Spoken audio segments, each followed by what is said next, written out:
Bismillahirrahmanirrahim. Assalamualaikum warahmatullahi wabarakatuh. Alhamdulillahirabbil alamin wassalatu wassalamu ala asyrafil anbiya'i wal mursalin wa ala alihi washabbihi ajmain amma ba'du. Rabbi shrah sadri wa yassir amri wahlul 'uqdatam min lisani yafqahu qawli. Segala puji dan syukur kita panjatkan pada Allah Subhanahu wa taala atas segala nikmatnya, nikmat iman, nikmat Islam, nikmat kesehatan, sehingga kita masih bisa berkumpul di sini lagi untuk melaksanakan sholat subuh berjamaah, diteruskan dengan kultum ya. Tak lupa kita ucapkan salawat dan salam kepada junjungan kita Nabi besar Muhammad SAW beserta keluarga dan sahabatnya yang insya Allah sampai pada kita dan pada yaumil akhir nanti kita dapat syafaatnya. Amin, amin ya rabbal alamin. Kali ini yang sedikit yang mau saya share adalah tergesa-gesa dalam beribadah ya. Sebagaimana kita tahu bahwa sifat dasar manusia itu tergesa-gesa. Jadi seringkali manusia tergesa-gesa dalam mengambil tindakan atau terburu-buru dalam mengambil keputusan gitu ya. Manusia yang tergesa-gesa itu biasanya sedang dalam pikiran apa hatinya nggak tenang gitu ya. Jadi pengen dapat hasil yang buru-buru gitu ya. Misalnya kayak ya, melihara ternak, buru-buru pengen gede ya kan.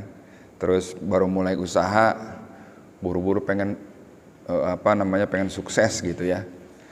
Nah, kayak saya ikut program diet, buru-buru pengen cepat kurang berat badannya gitu. Jadi tiap hari saya diliatin terus timbangan kok nggak turun-turun sih gitu. Jadi gesa-gesa kita gitu ya. Nah, hasil yang buru-buru, terus udah gitu sifat yang buru-buru, terus udah gitu nggak sabaran, itu akhirnya di zaman yang modern ini semua yang serba tergesa-gesa, serba instan, akhirnya dengan teknologi yang semakin canggih akhirnya dibuat serba otomatis gitu ya. Jadi semua dari pengen cepat, nah dibuatlah manusia berpikir gimana caranya, waduh, supaya kita bisa apa-apa gampang, serba instan lah katakanlah gitu. Ya, pengen makan tinggal telepon, pengen nyalain apa tinggal pasang remote gitu kan. Nah, itu lahirnya teknologi kayak begitu ya, positifnya adalah membantu kita gitu. Tapi dengan semuanya serba cepat, serba kita duduk diam aja bisa ngapa-ngapain, akhirnya kita nggak bergerak, akhirnya timbul tuh penyakit-penyakit baru tuh ya, karena jarang bergerak gitu lah. Nah, itu sisi negatifnya, karena Allah udah membuat semuanya itu seimbang gitu lah. Ya, jadi walaupun teknologinya udah semakin canggih ya, tetap aja kita harus melakukan apa yang misalkan ada stepnya gitu lah. Mau makan ya ambil piring, ya kan. Terus udah gitu nuang nasi segala macam, makan habis itu cuci piring segala macam tuh, itu ada aturannya. Kayak kita tetap walaupun teknologinya lebih bagus, kitanya juga tetap tetap sehat gitu ya. Nah,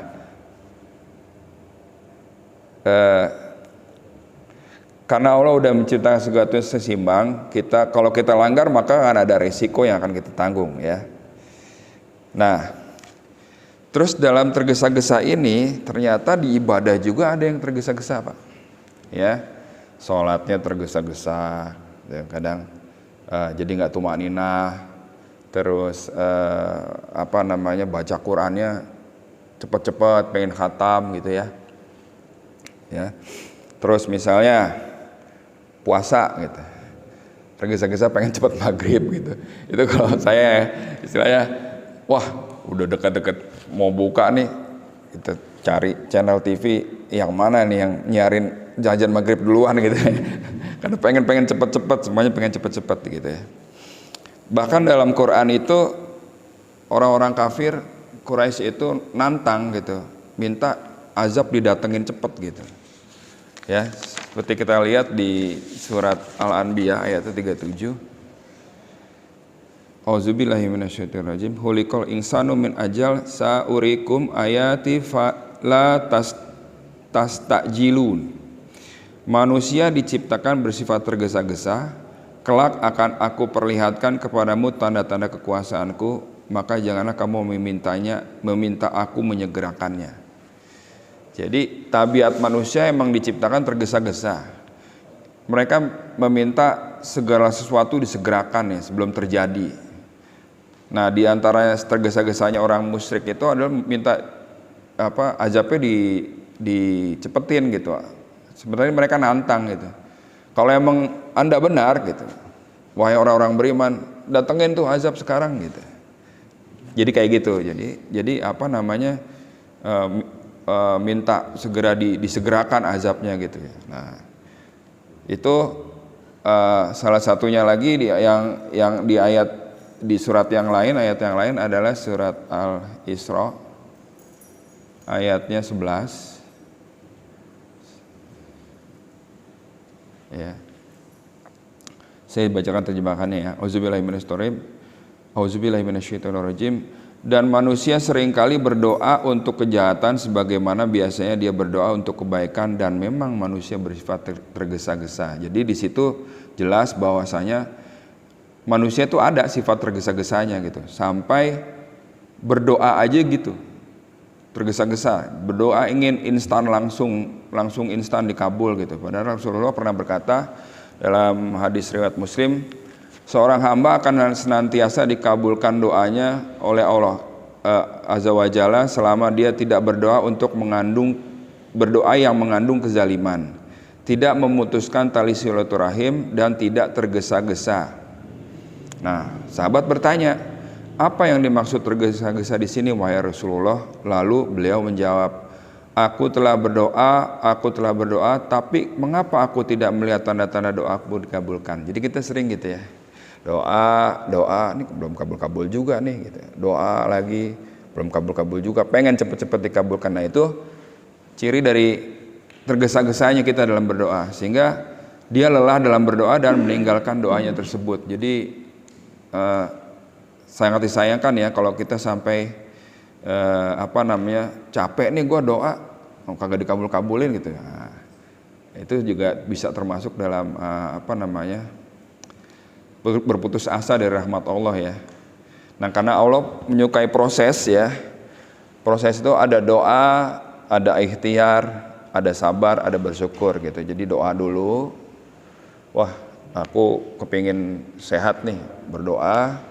Terus menjalankan hidup sehat, ikhtiarnya adalah olahraga, ya kan? Kalau misalnya kita kena penyakit, kita sabar sambil kita terus ikhtiar berobat. Terus begitu selesai, begitu sehat lagi, nah kita bersyukur. Jadi ada doa, ada ikhtiar, ada sabar, ada syukur. Tidaklah Allah Subhanahu wa taala menghalangimu dari terkabulnya doa kecuali karena ada hikmah di balik itu semua.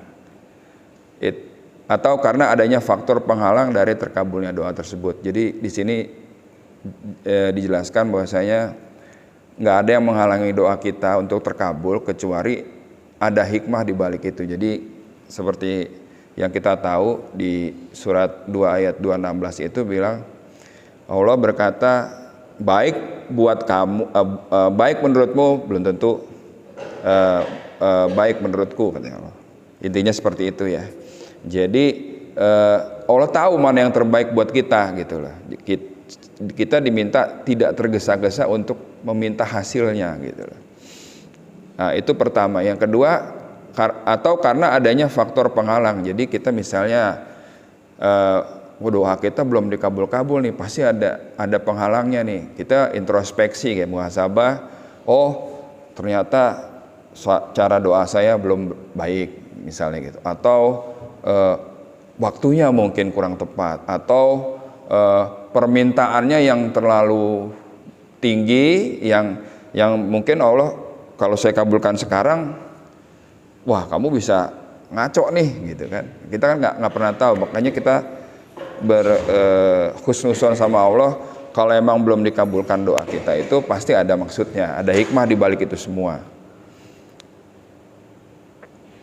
Nah, terus ada lagi tergesa-gesa waktu baca Quran gitu lah. Jadi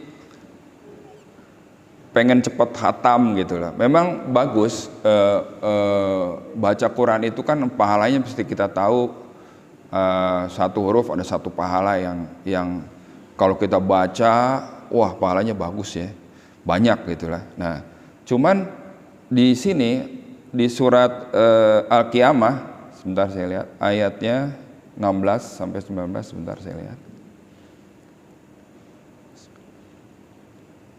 Oke.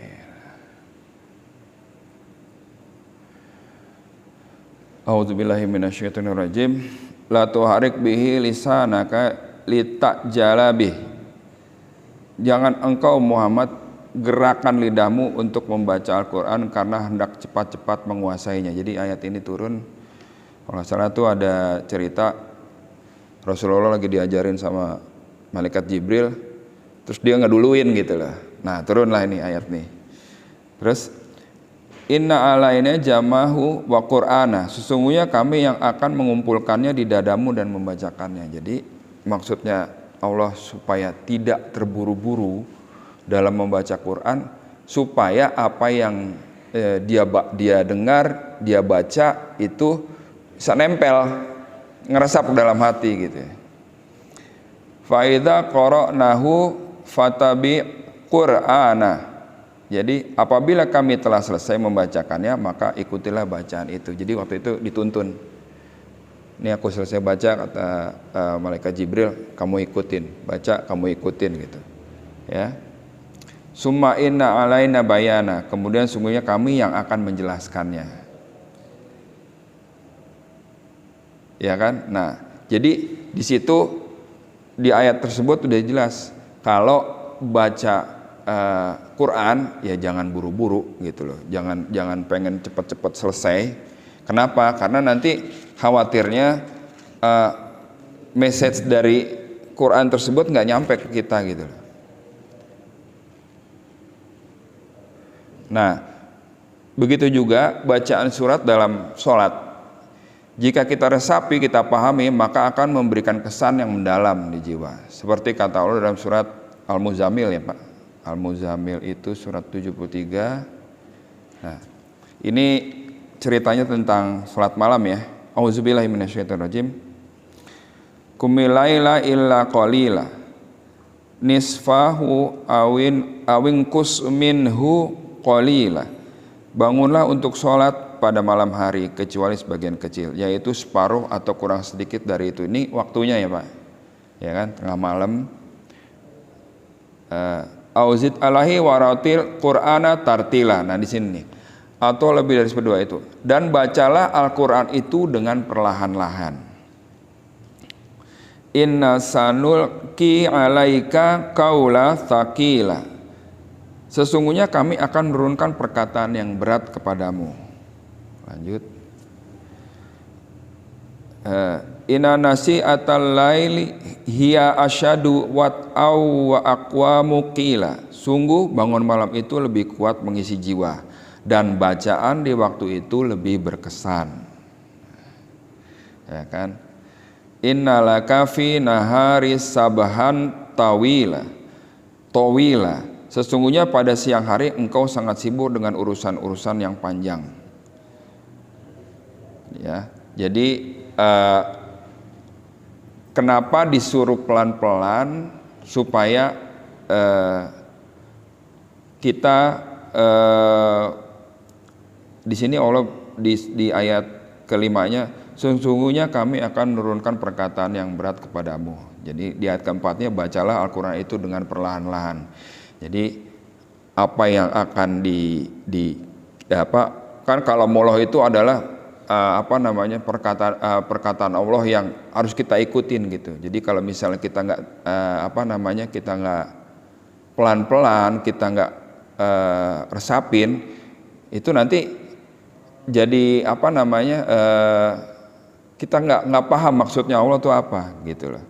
Terus Kenapa waktu malam? Ya karena malam kan lebih hening.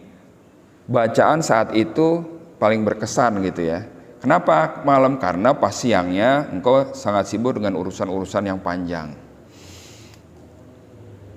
Waskurisma robbika wa tabattal ilahi tabtila, dan sebutlah nama Tuhanmu dan beribadahlah kepadanya dengan sepenuh hati. Ya.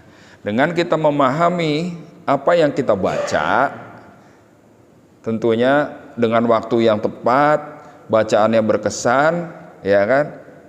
Kita dapat beribadah dengan sepenuh hati. Nah, maksudnya seperti itu.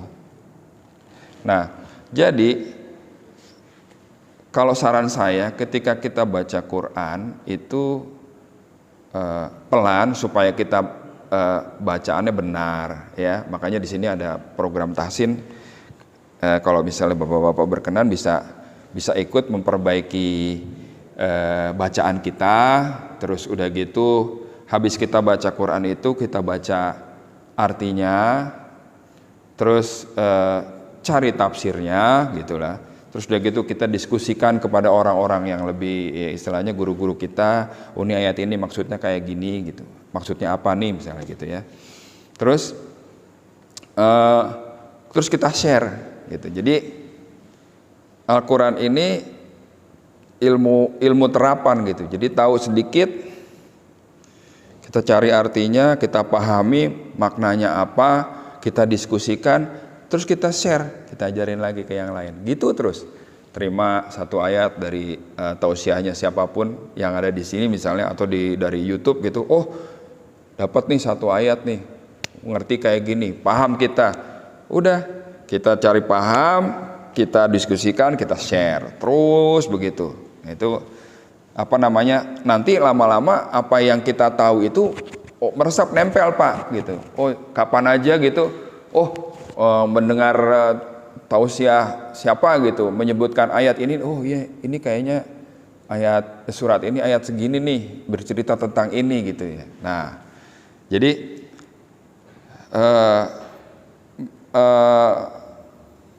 kalau kita sholat, kita baca, terus apa yang kita baca itu cuma lewat doang, kan sayang Pak, kagak ada bekasnya gitu loh, ya kan? Kita baca nih Al-Fatihah, kalau kita baca 7 ayat itu kita pahamin artinya, bacanya pelan-pelan, tartil gitu kan, apa namanya, oh message-nya ini gitu loh. Jadi kemarin tuh sempat kita punya pembahasan surat Al-Fatihah ya Ustaz ya. Al-Fatihah ayat per ayat dijelaskan gamblang gitu. Kenapa? Al-Fatihah itu kita baca 17 kali dalam satu hari. Jadi kalau misalnya kita lewatkan itu dengan cepat-cepat, sangat sayang menurut saya. Kenapa? Karena kita pengen kan tahu, intinya kan kalau sholat itu berdoa, komunikasi sama yang Maha Pencipta gitu loh. Jadi kita ngerti nih. Nah sekarang kalau misalnya kita baca doang, tahu artinya aja kagak tahu, apalagi maksudnya kan nggak ngerti ya. Logiknya gini, kita beli mesin cuci dari Jepang nih, ya kan? User guide-nya bahasa Jepang. Kita bisa nih bahasa Jepang, kita baca. Kira-kira tuh mesin cuci bisa kita pakai nggak? Kalau kita nggak tahu artinya, kita bisa baca aja bahasa Jepang, kita baca gitu. Nggak jalan kan tuh mesin cuci kan? Ya nggak? Quran juga gitu. Quran itu kan user manualnya manusia dalam kehidupan gitu loh. Kalau kita baca iya memang dapat pahala. Tapi kan sayang banget gitu loh, cuma dapat pahala baca doang gitu loh. Nah, dengan begitu kalau kita baca, kita lihat artinya, kita pahami, kita tafsirnya seperti apa, terus kita tanya lagi sama orang-orang yang lebih berpengetahuan lebih, nah itu akan bekas kepada kita gitu. Karena janji Allah, siapa yang berpegang pada Quran dan Sunnah maka hidupnya aman dia. Kita cuma pegangan doang nih, ini maksudnya dibaca doang apa bagaimana ya? Dibaca, dipahami, dijalanin. Seperti saya bilang tadi, Al-Quran itu ilmu terapan. Tahu sedikit diterapin, tahu sedikit diterapin, tahu tentang sholat diterapin, tahu tentang zakat diinfakin, tahu tentang infak terapin gitu. Terus tahu tentang misalnya jihad diterapin, tahu macam-macam. Di Quran itu kan banyak, ada peringatan, ada berita bahagia, ada hukum-hukum juga gitu lah. Ya, nah ini saya mau cerita sedikit. Waktu udah lama ya, berapa tahun yang lewat itu, di bulan puasa kebetulan teman saya datang, ngobrol-ngobrol datang ke, waktu itu saya buka warung ya, buka toko ya. Nah, teman saya juga punya toko juga di Depok tuh ceritanya tuh. Dia datang main ngobrol-ngobrol, terus dia tanya, bro, lo udah tilawah terus kan? Iyalah, kan namanya lagi bulan puasa ya kan, nggak bulan puasa juga kita baca terus gitu kan. Nah, apalagi bulan puasa pahalanya banyak. Ngomong-ngomong udah berapa kali hatam gitu. Teman saya bingung, hatam lah, ini Al-Baqarah aja belum kelar, padahal waktu itu puasa udah mau habis, hampir habis Pak, jadi udah minggu ketiga gitu. Terus dia bilang, kalau gue udah hampir kedua kali nih. Oh berarti udah ini dong, udah udah hatam sekali, ini mau yang kedua. Iya, saya baca tuh dari misalnya habis sholat subuh baca terus, tar duha baca, siang baca, asar baca, maghrib baca. Wah, pantesan bisa 1 bulan itu bisa 2 kali. Terus dia cerita bahkan di kompleks saya tuh ada yang udah sampai 3 kali Pak. Oh gitu ya. Kalau saya Al-Baqarah aja belum kelar Pak, saya bilang begitu kan. Teman saya bilang, wah sayang lo, gitu, dia bilang gitu kan. Nah terus saya bilang gini, pengen sih bisa hatam kayak gitu, cuman kalau gue baca ya sekalian baca artinya, saya bilang gitu kan. Jadi memang lambat gitu, ya kan. Terus kebetulan dia punya toko juga, ngobrol-ngobrol sampai pada saat dia tanya, lu buka toko, misalnya saya waktu itu buka warung ya, kok buka warung? Berdoa dulu nggak? Ya berdoalah, saya bilang gitu kan, kita diajarin di Quran, saya bilang begitu kan. Berdoanya kayak gimana ya? Pertama ya baca Al-Fatihah, 2 baca ayat kursi gitu, 3 baca itu yang di surat Al-Kahfi. Saya bilang, Masya Allah, quwata illa billah. Emang ada doa begitu katanya? Doa buka toko kan? Ada, coba buka deh surat Al-Kahfi, saya bilang begitu kan. Nah, saya bilang gitu, saya bukain, kebetulan waktu itu di warung saya ada Quran nih, saya bukain Quran terjemahan Pak. Jadi begitu saya buka itu, kalau nggak salah ayatnya 39 dari. Nah ini cerita tentang dua orang ya, yang punya 2 kebun anggur. Nah Allah dikasih 2 kebun anggur, yang satu kaya banget, yang satu sedang-sedang aja, yang satu kafir, yang satu orang beriman nih. Tengah-tengahnya ada sungai, ada apa? Ini dijelaskan ya dari Al-Baqarah, Al-Kahfi itu dari mulai ayat ayat 32 di sini ceritakan. Bismillahirrahmanirrahim. Dan berikanlah Muhammad kepada mereka sebuah perumpamaan 2 orang laki-laki, yang seorang kafir kami beri kami beri 2 buah kebun anggur, dan kami kelilingi kedua kebun itu dengan pohon-pohon kurma, dan di antara keduanya kebun itu kami buatkan ladang. Jadi ada kebun, ada ladang, terus di sini juga menghasilkan buah yang banyak, celah-celah itu ada sungai, ya kan. Terus yang kafir ini lebih kaya daripada yang satu nih, yang beriman nih, ya kan. Terus dia bilang, hartaku lebih banyak daripada hartamu, pengikutku lebih kuat, katanya gitu kan. Dan dia memasuki kebunnya dengan sikap merugikan diri sendiri, angkuh gitu. Dia masuk kebun, wah nih kebun gue nih, ya kan. Kalau nggak gara-gara gue nih nggak bisa nih, kalau misalnya orang lain yang pegang kebun ini nggak seperti ini, dia bilang gitu kan, ya kan. Pokoknya sombong dah gitu. Terus dia bilang gini lagi, dan kalau hari kiamat nih datang nih, sekiranya aku dikembali kepada Tuhanku, pasti aku akan mendapat tempat kembali yang lebih baik. Udah sombongnya udah tingkat dewa dah, ya kan. Dia bilang semua itu gara-gara saya, ya kan. Terus kalau misalnya saya wafat juga baliknya pasti tempat yang terbaik gitu kan. Nah yang beriman ini sambil ngobrol dia bilang, apa engkau ingkar kepada Tuhan yang menciptakan engkau dari tanah, kemudian dari setetes air mani, lalu dia menjadi engkau seorang laki-laki yang sempurna. Nah ini yang orang beriman bilang, ngingetin ke temannya, lu lupa sama asal lu katanya kan, asal lu tuh dari apa? Ini dijelaskan dari setetes air mani, dijadikan sempurna lah. Nah, lu tuh nggak ada apa-apanya kalau kalau nggak karena Allah, dia bilang gitu kan. Terus kalau si yang beriman ini bilang, kalau aku tetap percaya gitu, Allah itu nggak bisa dipersekutukan dengan apapun gitu kan. Terus di surat ini di ayat 39 ya, si orang beriman ini bilang, dan mengapa ketika engkau memasuki kebunmu itu tidak mengucapkan Masya Allah la quwata illa billah, sungguh atas kehendak Allah semua ini terwujud. Tidak ada kekuatan kecuali dengan pertolongan Allah, sekalipun engkau anggap harta dan keturunanku lebih sedikit daripadamu. Di sini jelas bahwasanya kalau kita mau mulai usaha, mau buka toko, mau mulai kerja misalnya di kantor ya kan, pokoknya begitu kita ngeliat field kerjaan kita, nih baca doanya, dia diajarin dalam Quran gitu kan. Apa doanya ini? Masya Allah la quwata illa billah. Baru kita mulai pekerjaan, ya kan? Nah, efeknya apa? Katanya orang yang beriman, maka mudah-mudahan Tuhanku akan memberikan kepadaku kebun yang lebih baik dari kebunmu ini. Nah, terus cerita selanjutnya, ternyata sama Allah dikasih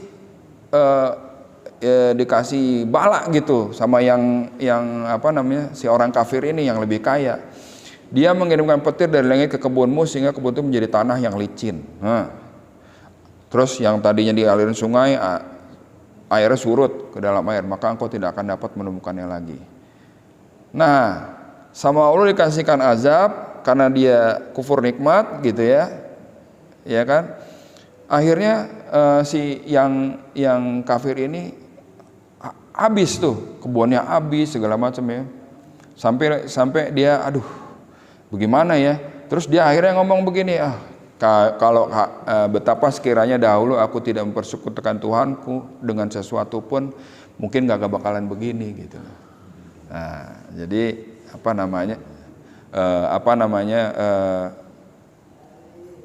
kita memasuki ini di sini ceritanya dia punya kebun dikasih kaya, yang satu biasa aja, yang satu lebih banyak, tapi yang ini kufur nikmat gitu. Terus sudah gitu dia mempersekutukan Tuhan, nggak ada nih, gara-gara saya nih semua nih, istilahnya kebun kita begini, begitu itu dicabut sama Allah, dia baru tahu, waduh kalau gua nggak mempersekutukan Tuhan mungkin kagak kayak begini ceritanya nih gitu. Nah, jelas bahwasanya konteksnya di sini adalah di dalam Quran itu banyak Pak cerita kisah inspiratif, hukum-hukum semua ada Pak. Gitu loh. Jadi sangat disayangkan kalau kita nggak baca artinya, mencari tafsirnya seperti apa gitu kan. Nah, terus maksudnya Allah apa sih ini gitu. Apalagi kalau kita nih ayatnya begini, ngomong tentang ini. Asbabun nuzulnya begini. Wah, cakep banget tuh Pak. Ya kan? Jadi kita tahu tuh sejarahnya turun ayat kayak gini, memahaminya dengan baik, dengan benar gitu ya. Nah, sehingga apa yang kita baca itu ngefek sama kita gitu. Begitu juga sholat juga setiap gerakan jangan terburu-buru ya, karena saya pernah baca ada tulisan menjelaskan efek dari gerakan sholat kepada kesehatan kita. Seperti kemarin udah pernah dijelaskan, saat sujud itu darah ngalir deras ke kepala gitu ya.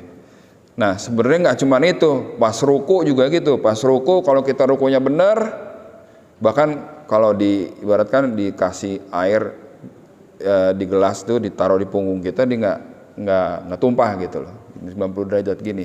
Ternyata begitu saya praktekkan Pak, begitu ruku yang benar itu dari tulang ekor sampai ke belakang ini rasa kayak stretching Pak, ketarik gitu. Nah begitu saya baca, tulang punggung yang merenggang karena kita stres begitu, itu darah tuh ngalir deras, semua sel-sel yang istilahnya rusak itu ya berganti gitu di bawah. Itu baru ruku doang Pak, belum sujud ya kan. Orang berdiri sikap yang sempurna begitu juga ada ininya, ada faedahnya. Sedekap begini juga ada faedahnya gitu ya. Nah, kira-kira seperti itu. Jadi kita dalam beribadah itu jangan tergesa-gesa ya. Karena apa? Sayang kalau tergesa-gesa, istilahnya pahalanya cuma dapat pahala apa yang kita lakukan aja, tapi efeknya tuh kurang bagus lah gitu, kurang banyak, bukan kurang bagus ya, kurang banyak lah efeknya ke kita. Jadi itu aja yang bisa saya sampaikan gitu ya. Lebih kurangnya saya mohon maaf. Mungkin ada yang mau ditanyakan? Ya. Tadi dalam dua penjelasan Pak Anto bilang jangan tergesa-gesa dalam mengerjakan membaca Al-Quran, dan juga jangan tergesa-gesa dalam melaksanakan salat, nanti Mesiasnya tidak dapat. Apa maksud dari kata Mesias itu? Nah, jadi gini, seperti kita tahu, sholat itu kan berdoa ya Pak, berdoa. Yang dibaca Quran. Gitu. Kalau Quran kita baca dan kita pahami, ya, misalnya kita lagi sholat kita baca Al-Fatihah, kita baca Kulhu gitu ya. Contoh aja nih, Kulhu Allahu Ahad, oh Allah itu satu. Message-nya, pesannya apa? Allah itu cuma satu. Jangan pernah diduain gitu loh. Allahu Somad, tempat kita bergantung. Lu jangan bergantung sama yang lain. Bergantung aja sama Allah. Maksudnya message pesannya itu seperti itu. Gitu. Jadi maknanya dari Quran dari ayat tersebut adalah artinya begini, maknanya apa? Nah, maksud saya pesan dari Allah itu nih kayak gini. Nah, di dalam Quran kan tuh sering ada Allah memberikan perumpamaan gitu. Kayak kemarin waktu saya bahas mengenai infak, kalau misalnya orang berinfak terus mengiringi infaknya itu dengan menyebut-nyebut pemberiannya sehingga menyakiti si penerima, gitu kan? Ini gue kasih lu gara-gara gue lo, kalau nggak gara-gara gue, waduh, lo nggak ini lo, kan gitu kan? Ini kita terima kita sakit hati gitu. Nah, perumpamaannya adalah batu, ada tanah, diguyur hujan lebat, jadi licin lagi. Artinya apa? Rusak pahala Anda. Gitu. Berinfak dengan menyebut-nyebut pemberiannya itu sehingga menyakiti hati penerima. Nah, maksudnya kan gitu. Pesan-pesan yang ada di dalam Quran itu ada yang letterlek, kalau orang Belanda bilang, ada yang emang begitu adanya, ada yang kias, ada yang perumpamaan gitu loh. Nah, jadi kalau kita pahami satu ayat aja, terus kita tahu artinya, maknanya, paham artinya, pesan dari Allah tuh nyampe ke kita, gitu. Message-nya tuh nyampe, pesannya tuh nyampe, gitu lah. Jadi kata Mesias itu artinya dalam itu pesan. Pesan, message itu pesan nih, pesannya tuh. Dengan arti Mesias nama lain dari Dajjal. Itu bukan Mesias kali ya. Saya kurang jelas. Kalau message yang saya sebutkan tadi adalah pesannya Allah gitu. Kalau misalnya yang Dajjal itu bukan Mesias gitu, mungkin ya. Mesias mungkin message. Kalau yang saya tahu Mesias itu nama lain dari Dajjal. Ya, Mesias gitu. Message itu pesan. Mungkin message. Ya saya nggak tahu deh yang itu. Saya belum baca juga. Kira-kira terus seperti itu gitu loh. Jadi maksudnya pesannya Allah melalui kalamullah itu pesannya apa sih gitu. Pesannya. Maaf mungkin saya kurang jelas tadi ngomongnya. Ya saya Meses. Meses berarti ya. Betul. Iya iya. Jadi kira-kira kayak gitu. Mungkin ada lagi yang mau di-share, silakan. Pak Dadang, Pak Tatang, Dadang, Tatang, tangkap nih. Kompak ya. Kalau nggak ada lagi ini udah ya. Kalau nggak ada lagi saya tutup ya. Kaji kita kali ini dengan doa kafaratul majlis. Subhanallahumma wa bihamdika asyhadu an la ilaha illa anta astaghfiruka wa atubu ilaik. Wabillahi taufiq wal hidayah. Wassalamualaikum warahmatullahi wabarakatuh.